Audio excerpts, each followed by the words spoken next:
Studio green films Gnanavelraja தயாரிப்பில் சூர்யா நடிக்கும் Kanguva November 14 முதல் திரையரங்குகளில். GT Holidays, South India's #1 travel brand. You know you are special when you're with GT Holidays. தமிழகத்தை பொறுத்த வரைக்கும் லாட்டரி சீட்டெல்லாம் பேன் பண்ணியிருக்காங்க. அதனால தான் இங்கே அந்த மாதிரியான மரணங்களும் நடக்கல, அதற்குரிய பல சர்ச்சைகளும் இங்கே நடக்காமல் இருக்குது. அதே நேரத்தில் மற்ற சில மாநிலங்களில் லாட்டரி சீட் விற்பனை தொடர்ந்துட்டு தான் வருது. அந்த மாதிரி சில மாநிலங்களோட லாட்டரி மன்னர் அப்படின்னு சொல்லப்படுற அவர் பேரில் கூட லாட்டரி மார்ட்டின் தான் சொல்லுவாங்க. அவர் இப்போ பல மாநிலங்களோட ஒப்பந்தம் போட்டு லாட்டரி சீட்டை விற்பனை செய்கிறதா தகவல் வருது. இந்த மாதிரி அடிப்படையில் பின்னணியிலே தான் அவருக்கு இப்போ இடி ரைடு விட்டுட்ருக்காங்க. அவர் மட்டும் இல்லை, திமுக கூட்டணியில் அங்கம் வகிக்கிற விசிகாவை சேர்ந்த ஆதவ் அர்ஜுன் ரெட்டி வீட்டிலையும் ரைடு போகுது. ஏன்னா லாட்டரி மார்ட்டினோட மருமகன் தான் அந்த ஆதவ் அர்ஜுன். ஆமாம், அந்த அடிப்படையில் இப்போ எல்லார் வீட்லேயும் ரைடு போயிட்டுருக்காங்க. இதற்கான வழக்குங்கிறது பல காலமாக நடந்து வந்துட்டு இருக்கு. என்ன சொல்றாங்க அப்படின்னா, இவர் தேர்தல் பத்திரம்லாம் இருக்குல்ல, அதெல்லாம் பல கட்சிகளுக்கு கொடுத்ததுல சர்ச்சைகளுக்கு உள்ளாக்கப்பட்டார் அப்படிங்கிற ஒரு புகார் ஒரு மேல இருக்கு. இந்த நிலையில தான் இப்போ போகிற ரைடுக்கான வழக்குங்கிறது இப்போ பேசுபொருளாக இருக்கு. என்ன சொல்றாங்க அப்படின்னா, கடந்த 2019 காலகட்டத்தில் தான் இவர் மேலே இந்த விசாரணையெல்லாம் வருது. இப்போ மத்திய குற்றப்பிரிவு போலீஸார் தொடர்ந்து விசாரணை பண்ணுறப்ப நங்கநல்லூரில் நாகராஜன் அப்படின்னு ஒருத்தர் இருக்காரு அப்படின்னு தகவல் கிடைச்சி அவர் வீட்டுக்கு போய் சோதனை பண்ணுறாங்க. அங்கே அவர்கிட்ட 7,4 கோடி ரூபா பணத்தை பறிமுதல் பண்ணுறாங்க. அப்போ அந்த நங்கநல்லூர் நாகராஜன்கிறவர் என்ன சொல்கிறாரு அந்த மத்திய குற்றப்பிரிவு போலீஸாரிடம் அப்படின்னா, இது லாட்டரி மார்ட்டினோட பணம் தான், இதில் உங்கள் மனைவிக்கு பங்குண்டு, அவர் இந்த லாட்டரி மூலமாக வந்த பணத்தை பல்வேறு நிறுவனங்களில் முதலீடு பண்ணி வச்சுருந்தாரு, அதனுடைய பணம் தான் இது அப்படின்னு சொல்லிட்டு போலீஸார்கிட்ட ஒப்புதல் வாக்குமூலம் கொடுக்குறாரு. ஆனால் அதில் என்ன ட்விஸ்ட் அப்படின்னா, அடுத்த ஒரு 7-8 மாதத்தில் திடீர்னு இந்த கேஸே மாறுற மாதிரி ஒரு ட்விஸ்ட்டு. என்ன நடக்குது அப்படின்னா, மத்திய குற்றப்பிரிவு போலீஸார் திடீர்னு அதற்கான ஆதாரங்கள் எதுவும் இல்லை அப்படின்னு சொல்லிட்டு அங்கே இருக்கக்கூடிய நீதிமன்றத்தில் சமர்ப்பிக்கிறாங்க. இது பெரிய அதிர்ச்சியாக பார்க்கப்பட்டுச்சு.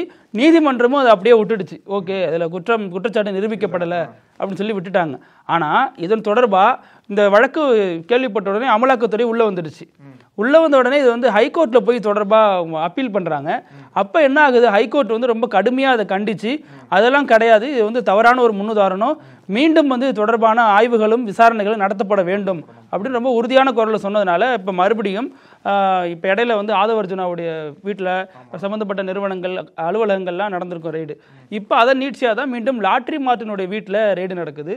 இது இப்போ தமிழக அரசியல் களத்தில் ஒரு பேசு பொருளாகவே மாறி இருக்கு. நீங்கள் சொன்னது போல பிருத்திவி, லாட்டரி மார்ட்டின் கீழே பல்வேறு நிறுவனங்கள் செயல்படுது. ஒவ்வொரு பேரில் ஒவ்வொரு இண்டஸ்ட்ரி அவர் கீழே செயல்படுது. இப்போ ஹோட்டல் ஆரம்பிச்சு கேமிங் இண்டஸ்ட்ரி ஆகட்டும், லாட்டரி தொழில் ஆகட்டும், பல்வேறு தொழில்கள் அவர் கீழே செயல்படுது. இந்த நிறுவனங்கள் எல்லாம் சேர்ந்து தான் அந்த தேர்தல் பத்திரம் இருக்கு இல்லையா, அந்த தேர்தல் பத்திரங்களில் குறிப்பிடத்தக்க தொகையை டொனேட் பண்ணுறாங்க அரசியல் கட்சிகளுக்கு. அதாவது எப்படி சொல்லணும் அப்படின்னா, தமிழகத்திலிருந்து டொனேட் பண்ணப்பட்ட பெரிய லிஸ்ட் இருக்கும் இல்லையா, அந்த லிஸ்ட்ல மிக முக்கியமான பேரே லாட்டரி மார்ட்டினோட பேர் தான். இவர் தான் அந்த தேர்தல் பத்திரங்களை யூஸ் பண்ணி பல்வேறு கட்சிகளுக்கு டொனேட் பண்ணியிருக்காரு. அதுவும் பெருவாரியா பாஜக தான் டொனேஷன் போயிருக்கு அப்படின்ற ஒரு குற்றச்சாட்டு அடிப்பட்டது. இந்த நிலையில தான் ஹைகோர்ட் உள்ள இடி உள்ள இப்போ தொடர்ந்து அவரோட இல்லத்துல ரைட் பண்றது பெரிய பரபரப்பு ஏற்படுத்திக்குன்னு தான் சொல்லணும். இப்போ இவர் கொடுத்ததுல திமுகவுக்கு ஒரு பெரிய பங்கு போனதா ஒரு லிஸ்ட் காட்டுவாங்க. அது உண்மையா பொய்யாங்கிறதுலாம் விசாரணைக்கு உட்பட்டது. ஆனால் அதே சமயம் மற்றொரு தரப்பில் என்ன சொல்லப்படுதுன்னா, பிஜேபியில் குறிப்பாக டெல்லியில் எடுத்துக்கிட்டிங்கன்னா அந்த மதுபான கொள்கை முறைகேடு வழக்கில் முன்னாள் டெல்லி துணை முதலமைச்சராக இருந்த மணிஷ் சிசோடியா, அப்புறம் இங்கே தெலுங்கானாவை சேர்ந்த முன்னாள் முதல்வராக இருந்தவருடைய மகளான கவிதா, இவங்கெல்லாம் அந்த வழக்கில் சம்மந்தப்பட்டாங்க இல்லையா, கெஜ்ரிவாலுமே அந்த வழக்கில் சம்மந்தப்பட்டாங்க. ஆமாம், இந்த நீட்சியாக தான் அதில் ஒரு பார்மாசூட்டிக்கல் ஒரு மருந்து நிறுவன அதிபரும் அவரது மகனும் கூட சம்மந்தப்பட்டிருந்தாங்க. பிற்காலங்களில் அவங்க அப்ரூவர் ஆகிறாங்க. ஆனால் அவங்க எல்லாருமே பிஜேபிக்கு தேர்தல் நன்கொடை கொடுத்துருக்காங்க, இந்த தேர்தல் பத்திரம் மூலமாக கொடுத்துருக்காங்க. இதெல்லாம் 35 கோடி அப்புறம் அதற்கு மேற்பட்ட பணங்கள் அப்படிங்கிறதெல்லாம் வெளியில் வர தொடங்குது. இப்போ என்ன சொல்கிறாங்க அப்படின்னா, அந்த நிறுவனங்களுக்கும் அந்த ஆளும் அரசுகளுக்குமான ஒப்பந்தம்ங்கிறது இப்படி தான் இருக்குது. இதை நீங்கள் பொதுமைப்படுத்தி பார்க்க முடியாது, எல்லாருமே இப்படி தான் இருக்காங்க, நீங்கள் திமுகவோ அல்லது பாஜகவோன்னு தனிமைப்படுத்தி பார்க்கறது சாத்தியம் இல்லாத ஒன்று அப்படின்னு இன்னொரு தரப்புலையும் குற்றச்சாட்டு சொல்லப்படுது. தமிழகத்தில் இன்னொரு முக்கியமான செய்தி என்னன்னு கேட்டிங்கன்னா, நாம் தமிழரோட ஒருங்கிணைப்பாளர் சீமான் மீது கிளம்பியிருக்கக்கூடிய சர்ச்சை தான். இப்போ சமீபத்தில் பார்த்தீங்கன்னா, நடிகை கஸ்தூரி ஒரு சர்ச்சைக்குரிய பேச்சை பேசினாங்க இல்லையா, அதற்கப்புறம் அவர் மீது வழக்கு பதிவு செய்யப்பட்டது. ஒரு பக்கம் அவங்க மன்னிப்பு கேட்டாலுமே அந்த வழக்கில் தொடர்ந்து ஆஜராகலை அப்படின்ற காரணத்துக்காக அவர் மீது அரெஸ்ட் வாரண்ட் கொடுக்கப்பட்டது. இதனால அவங்க தலைமறைவானாங்க. அந்த கஸ்தூரியை இப்போ 2 போலீஸ் தனிப்படைகள் அமைச்சு அவங்களை தேடிட்டு வராங்க. இந்த நிலையில தான் சீமானே கஸ்தூரிக்கு அவரோட ஆதரவு தெரிவிச்சிருக்கார். சீமான் என்ன சொல்லியிருக்காரு அப்படின்னா, பேசுறதுக்கெல்லாம் கைது பண்றது வந்து ஏத்துக்க முடியல, அது ஒரு கருத்தா மட்டும் தான் பார்க்கணும் அப்படின்ற ஒரு கருத்தை வந்து இப்போ பதிவு பண்ணியிருக்காரு. இதில் இப்போ தொடர்ந்து நாம் தமிழர் கட்சியில் பெரிய ஒரு பூகம்பமே நடந்துட்டு இருக்கு. என்ன அப்படின்னா, கட்சியிலிருந்து பல முன்னணி நிர்வாகிகளும் மாவட்ட பொறுப்பில் இருக்கிறவங்களும் தொடர்ந்து வெளியேறிட்டு வராங்க. அதற்கு அவங்க சொல்ற காரணம் எல்லாமே வந்து சீமான் வந்து இங்க வந்து ஒரு ஆட்டோகிராட்டிக்காக நடந்துக்கிறாரு, சர்வாதிகார தன்மையோட தான் அணுகிறாரு, இது ஏன் கட்சி இல்லைன்னா வெளில போ அப்படிங்கிற மாதிரி தான் பேசுறாருன்னு தொடர்ந்து பலரும் சொல்லிட்டு வெளியேறிட்டு வராங்க. இந்த நிலைமையில தான் இப்படி ஒரு சம்பவம் இப்போ பொதுவெளியிலே நடந்ததா தகவல் வெளியாயிருக்கு. குறிப்பா இப்போ திருநெல்வேலி மாவட்டத்தில் அந்த நிர்வாகிகள் ஆலோசனை கூட்டம் நடந்திருக்கு. தொடர்ந்து இந்த சட்டமன்ற தேர்தல் வரப்போகுது இல்லையா, அதற்காக பல தொகுதிகளில் சுற்றுப்பயணம் மேற்கொண்டிருக்காரு. அந்த அடிப்படையில் அங்கே இருக்கக்கூடிய நிர்வாகிகள்லாம் கலந்து பேசிட்டு வர்றாரு. அந்த மாதிரி தான் திருநெல்வேலியில் ஒரு திருமண மண்டபத்தில் நாம் தமிழர்களுடைய நிர்வாகிகள் கலந்தாய்வு கூட்டம் நடந்திருக்கு.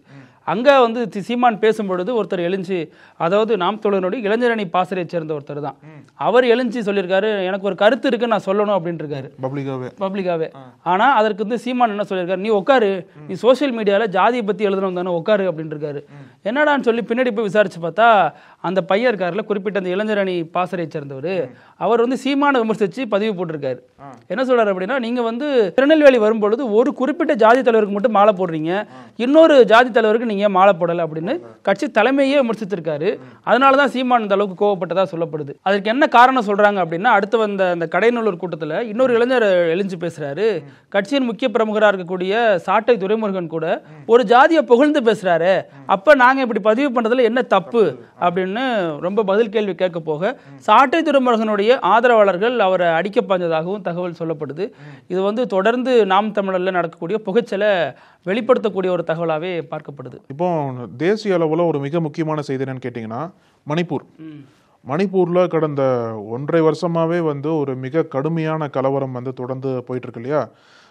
மைத்தி இன மக்களுக்கும் குக்கி இன மக்களுக்கும் தொடர்ந்து கைண்ட் ஆஃப் ஒரு கலவரம் போயிட்டு இருக்கு இந்த 2 மக்களுக்கு இடையே. இதை வந்து மத்திய அரசு ரொம்ப தீவிரமாக கையாளலை.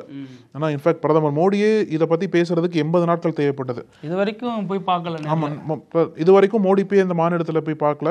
இருந்தாலும் பாஜக காரங்க வந்து நாங்கள் தொடர்ந்து அங்கே பேச்சுவார்த்தை பண்ணிட்டு இருக்கோம், அங்கே வந்து அமைதி மீண்டும் திரும்பும் அப்படின்ற ஒரு கருத்தை சொல்லிட்டு வராங்க. சமீபத்தில் கூட அந்த மாநிலத்தை சேர்ந்த எம்எல்ஏக்கள் எல்லாத்தையும் அமித்ஷா வந்து டெல்லியில் வச்சு மீட் பண்ணார் இல்லையா. இந்த மாதிரி சம்பவங்கள் நடைபெற்று இருக்கும் போது தான் சமீபத்தில் வந்து மைத்தி இனத்தை சேர்ந்த 3 பெண்களும் 3 குழந்தைகளும் காணாமல் போயிருக்காங்க. அவங்களோட நிலைமை என்னன்னே தெரியல. இன்னொரு பக்கம் பார்த்தீங்கன்னா, இப்போ கூட ஒரு 10 தீவிரவாதிகளை அங்கே இருக்கக்கூடிய பாதுகாப்பு படையினர் சுட்டு கொன்னாங்க. இந்த மாதிரி மீண்டும் மணிப்பூரில் ஒரு கலவரம், மீண்டும் ஒரு கிளர்ச்சி ஏற்பட்டிருக்கிற சமயத்தில் தான் மத்திய உள்துறை அமைச்சகம் ஒரு மிக முக்கியமான முடிவு எடுத்திருக்காங்க. என்ன அப்படின்னா, மணிப்பூரில் இருக்கக்கூடிய ஒரு 6 பகுதிகளில் மட்டும் ஆப்ஸ்பா, அதாவது ஆர்ம்டு ஃபோர்ஸஸ் ஸ்பெஷல் பவர் ஆக்ட்னு சொல்லுவாங்க, அதாவது இராணுவ துறையினருக்கு அதிகாரம் அளித்தல், இந்த மாதிரி ஆப்ஸ்பா ஆக்டை வந்து அந்த பார்டர் ரீஜன்ஸ் இருக்கும் இல்லையா, இந்த மாநிலமெல்லாம் பக்கத்தில் இருக்கக்கூடிய நாட்டோட பார்டரை ஷேர் பண்ணுறாங்களோ அங்கெல்லாம் இந்த ஆக்ட் வந்து நடைமுறைப்படுத்தப்படும். இந்த ஆக்ட் வந்து பல ஆண்டுகளாக காஷ்மீரில் இருந்தது, இப்போ வந்து மணிப்பூரில் ஏற்கனவே இருந்தது. ஆனால் இப்போ அந்த கலவரத்தின் கருத்தில் கொண்டு மீண்டும் அந்த ஆப்ஸ்பா ஆக்டை வந்து 6 இடத்துல மீண்டும் இம்ப்ளிமெண்ட் பண்ண போகிறதா உள்துறை அமைச்சகம் தெரிவிச்சிருக்காங்க. இதை ஒரு பக்கம் வந்து சர்ச்சையாக பார்க்குறாங்க. ஏன்னா இந்த ஆக்ட் வந்து காஷ்மீரில் இருந்தபோது இந்த சட்டத்தை பயன்படுத்தி இராணுவ அதிகாரிகள் எல்லா வீட்டுக்குமே வந்து ரைடு அடிச்சது, கேட்காம ரைடு அடிச்சது, எப்போ வேணால் அவங்கள கூப்பிட்டு விசாரணை பண்ணுறது, அவங்களோட தன்னிச்சையாக செயல்பட ஆரம்பிச்சாங்க நிறைய ராணுவ வீரர்கள்லாம். இந்த ஒரு குற்றச்சாட்டும் ஒரு சர்ச்சையும் இந்த சட்டத்தில் இருக்கு. இந்த நிலையில தான் மணிப்பூரில் ஒரு குறிப்பிட்ட ஒரு 6 பகுதிகளை மட்டும் இந்த ஆப்ஸ்பா சட்டத்தை வந்து மீண்டும் நடைமுறைப்படுத்தியிருக்காங்க. இதுக்கு என்ன காரணம் சொல்றாங்க அப்படின்னா, இப்போ வந்து மீண்டும் அங்கே கிளர்ச்சி வந்து அதிகமாக போயிட்டே இருக்கு, இதை தடுக்கணும் அப்படின்னா ராணுவத்தினருக்கு அதிகாரம் வேணும், அதனால தான் வந்து இந்த ஆப்ஸ்பா சட்டத்தை மீண்டும் இந்த 6 பகுதிகளுக்கு நாங்கள் கொண்டு வந்திருக்கோம் அப்படின்ற வழக்கத்தையும் கொடுத்துருக்காங்க. இப்போ உத்தரப்பிரதேசத்தில் ஒரு மிகப்பெரிய செய்தி வந்திருக்கு. இந்த செய்தி தான், ஒருவேளை யோகி ஆதித்யநாத் அமித்ஷாவோட மோதல் போக்கு கடைபிடிக்க ஆரம்பிச்சிட்டாரா? ஏன்னா முன்னாடியே ஒரு சர்ச்சை இருந்தது, ஒரு பெரிய விவாதம் இருந்தது. மோடிக்கு அப்புறம் யோகி தான் வரப்போறாரு பாஜகவின் சார்பா, அவர் தான் வந்து அடுத்த பிரதமர் முகமா வர்றதுக்கு வாய்ப்பு இருக்குன்னு சொல்லிட்டு பல்வேறு கருத்துக்கள் இருந்தது இல்லையா. இந்த டைம்ல தான் வந்து யோகி அமித்ஷாவோட மோதல் போக்கை கடைபிடிக்க ஆரம்பிச்சிருக்காரு அப்படின்ற ஒரு செய்தியை நமக்கு கொடுக்கறது எதுன்னு கேட்டிங்கன்னா, அவர் சமீபத்தில் பாஸ் பண்ண ஒரு சட்ட திருத்தம் தான். அந்த சட்ட திருத்தத்தில் மத்திய அரசை ஓரங்கட்டி அவர் தன்னிச்சையா வந்து டிஜிபி நியமிக்க முடியும் அப்படின்ற ஒரு கருத்து நிலவுதாங்க. அது எந்த சர்ச்சை எங்கேருந்து கிளம்புது அப்படின்னா, பொதுவாக நம்ம தமிழகம் போன்ற பல மாநிலங்களில் என்ன அமலில் இருக்குது அப்படின்னா, இப்போ நம்ம வந்து டிஜிபியோட பதவிக்காலம் முடியுது அப்படின்னா மாநில அரசு சார்பாக ஒரு 10 பேர் கொண்ட பட்டியலை தயாரித்து அது யூபிஎஸ்சி அப்படின்னு சொல்லக்கூடிய மத்திய பணியாளர் தேர்வாணையத்துக்கு அனுப்புவாங்க. அவங்க அதில் ஷார்ட் லிஸ்ட் பண்ணி ஒரு 3 பேரை அனுப்புவாங்க. அந்த 3 பேரில் முதல்வர் யாரை விரும்புகிறாரோ அவங்கள டிஜிபியாக போடுவாங்க. இதுதான் நடைமுறையில் இருக்கிறது. அதாவது மத்திய அரசுக்கு போயிட்டு தான் மாநில அரசுக்கு வரணும். ஆமாம். அந்த சமயத்தில் தான் இப்போ உத்தரப்பிரதேசத்தில் புதிய ஒரு சட்டத்துக்கு உத்தரப்பிரதேச அமைச்சரவை ஒப்புதல் கொடுத்துருக்கு. அது என்ன சட்டம் அப்படின்னா, கிட்டத்தட்ட மத்திய அரசை புறக்கணிக்கிற வகையில் தான் அது இருக்கு. அது பேருக்கு, அதாவது ஒரு குழு அமைச்சிருக்காரு.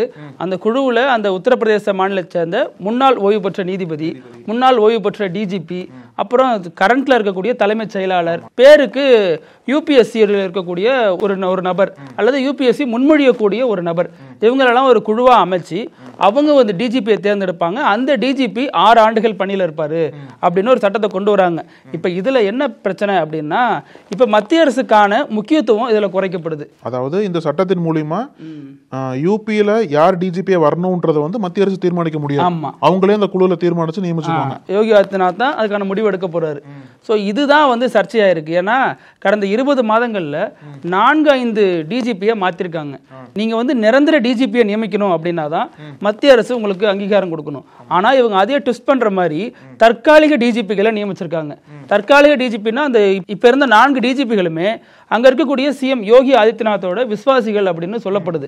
இந்த நிலைமையில தான் இப்படி ஒரு சட்ட திருத்தத்தை அவர் கொண்டு வந்திருக்காரு. இதில் ஏற்கனவே சில சிக்கல்களும் இருக்கு. மத்திய உள்துறை அமைச்சராக இருக்கக்கூடிய அமித்ஷா அவர் என்னதான் பாஜக ஆட்சி நடந்தாலும் இந்த அதிகார மோதல்ங்கிறது இன்னும் நடந்துகிட்டு தான் இருக்கு. ஏன் சொல்றேன்னா, மத்திய உள்துறை அமைச்சராக இருக்கக்கூடிய அமித்ஷா இருக்கார் இல்லையா, அவர் வந்து உத்தரப்பிரதேசத்தில் சில வாரியங்களுக்கெல்லாம் அவருடைய ஆட்களை நியமிக்கணும்னு சில கோப்புகளை அனுப்பியிருக்காரு. அதை வந்து யோகி ஆதித்யநாத் இப்போ வரைக்கும் அதை பொருட்படுத்த கூட இல்லை. அது இன்னும் அப்படியே இருக்கு அப்படிங்கிறதும் ஒரு அதிருப்தியா இருக்கு. இதுல வெளிப்படையா அரசு ரீதியாவே இப்படி மோதிக்கிறாங்க.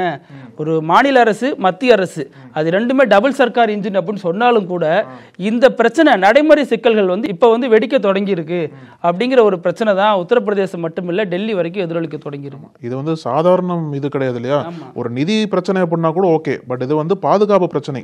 டிஜிபின்றது வந்து அந்த மாநிலத்திற்கே ஒரு தலைமை போலீஸ் தலைவராக இருக்கக்கூடியவர் இல்லையா, அவரை யார் நியமிக்கணும் அப்படின்ற ஒரு மோதல் போக்கு அங்க இருக்கக்கூடிய மக்கள் ஒரு பெரிய கேள்வி கேட்க ஆரம்பிச்சிருக்கேன். ஏன்னா அவங்களோட பாதுகாப்புல நீங்க எதுக்கு இது விளையாடுறீங்க? ஏன்னா ஒரு முடிவு எடுத்துட்டு யார் நியமிக்கணுமோ அதை வந்து முடிவு பண்ணிட்டு எங்களோட பாதுகாப்பை உறுதிப்படுத்தும் விதமா சட்டத்தை கொண்டு வாங்க அப்படின்ற ஒரு கோரிக்கையும் எழுந்திருக்கு. இப்போ கௌதம் அதானி விவகாரம் நேதிக்கே பேசியிருந்தோம் இல்லையா. அதாவது சமீபத்தில் அஜித் பவார் ஒரு ஷாக்கிங்கான ஸ்டேட்மெண்ட் கொடுத்தார். 2019 மகாராஷ்டிரால யாரு அரசை அமைக்கணும் அப்படின்ற ஒரு போட்டி இருந்தது. அந்த போட்டியில பாஜகவும் தேசியவாத காங்கிரஸும் பேச்சுவார்த்தை பண்ணாங்க. இந்த பாஜக தேசியவாத காங்கிரஸ் பேச்சுவார்த்தை வந்து டெல்லியில் இருக்கக்கூடிய அதானியோட வீட்டை நடைபெற்றது. அந்த பேச்சுவார்த்தையில சரத்பவார் கலந்துகிட்டாரு அப்படின்ற ஒரு ஸ்டேட்மெண்ட் அஜித் பவார் இப்ப கொடுத்திருந்த சமீபத்தில். இதை வந்து சரத்பவாரோட மகள் எதிர்த்தாங்க. இதுக்கு ஒரு ஆல்டர்னேட்டிவான ஆன்சரை வந்து சரத்பவார் கொடுத்துருக்காரு. என்ன சொன்னார் அப்படின்னா, நான் அதானி வீட்டுக்கு போனது உண்மைதான், ஆனா அங்க அரசியல்லாம் பேசல, அதானி வந்து விருந்துக்கு கூப்பிட்டுருந்தாரு, அந்த விருந்துல பங்கேற்கிறதுக்காக அங்க போயிருந்தேன், மித்தபடி அரசியல் எதுவும் பேசலன்னு சொல்லிட்டு ஒரு ஸ்டேட்மெண்ட்டை கொடுத்துருக்காரு. இதுக்கு இன்னொரு வேர்ஷன் ஆஃப் ஸ்டோரி என்ன சொல்றாங்க அப்படின்னா, சரத்பவார் அங்க வந்தது உண்மைதான், அங்க பேச்சுவார்த்தை பண்ணாங்க. சரத்பவார்ட்ட என்ன பேசினாங்க அப்படின்னா, அதாவது அதானி முன்னிலையில் என்ன பேசப்பட்டது அப்படின்னா, இந்த மாதிரி உங்களோட தேசியவாத காங்கிரஸ் கட்சியில நிறைய வேட்பாளர் வந்து நிறைய பேர் மேல கேஸ் இருக்கு, நீங்க ஒட்டுமொத்தமா பாஜகவில் வந்து சப்போர்ட் பண்ணுங்க, சப்போர்ட் பண்ணதுக்கு அப்புறம் நாங்க வந்து உங்க கேஸ்லாம் தள்ளுபடி பண்ணிடுறோம், உங்களை வந்து இது கண்டுக்காம விட்டுறோம் அப்படின்ற ஒரு பேச்சுவார்த்தை வந்து பாஜக தலைவர்கள் முன்னெடுத்து பேசியிருக்காங்க. இதுக்கு சரத்பவார் உடனே ஓகே சொல்லல. அவருக்கு ஒரு தயக்கம் இருந்திருக்கு போல. என்னன்னா, சப்போஸ் பாஜகவுக்கு சப்போர்ட் பண்ணி பாஜக வந்து அவங்க சொன்னது போல நடக்காம நம்மளுக்கே மறுபடியும் சோதனை வந்துச்சுன்னு வச்சுக்கோங்களேன், அதை எப்படி நம்ம ஃபேஸ் பண்றது அப்படின்ற ஒரு வியூகத்துல இல்லை நான் சப்போர்ட் பண்ண மாட்டேன்னு சொல்லிட்டு சரத்பவார் வந்து அங்கிருந்து கிளம்பி வந்துட்டதாகவும் அந்த ஒரு செய்தி சொல்றாங்க.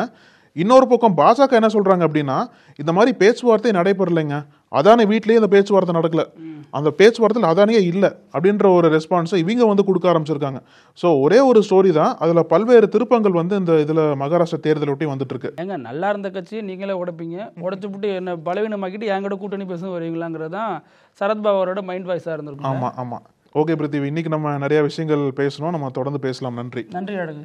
சினிமா தளபதி இன்று அரசியல் தலைவர். தடைகள் 1000 கடந்த கதைகள் சொல்லும் விறுவிறுப்பான நக்கீரன் பப்ளிகேஷன் புத்தகங்கள் உங்கள் நக்கீரன் பதிப்பகத்தில். நக்கீரன் டிவிக்கு சப்ஸ்கிரைப் செய்யுங்கள். உங்கள் ஆதரவே எங்கள் பலம். ஆசிரியர்களுக்கு நண்பனாகவும் மாணவர்களுக்கு ஆசானாகவும் திகழும் தேர்வு வழிகாட்டி. ஒவ்வொரு பாடத்திற்கும் அனுபவமிக்க ஆசிரியர்களின் துல்லியமான தெளிவான விடைகள். CNC இருக்கு, தேர்வு பயம் எதற்கு? இது தீரன் பப்ளிஷிங் ஹவுஸ் விற்பனை வெளியீடு.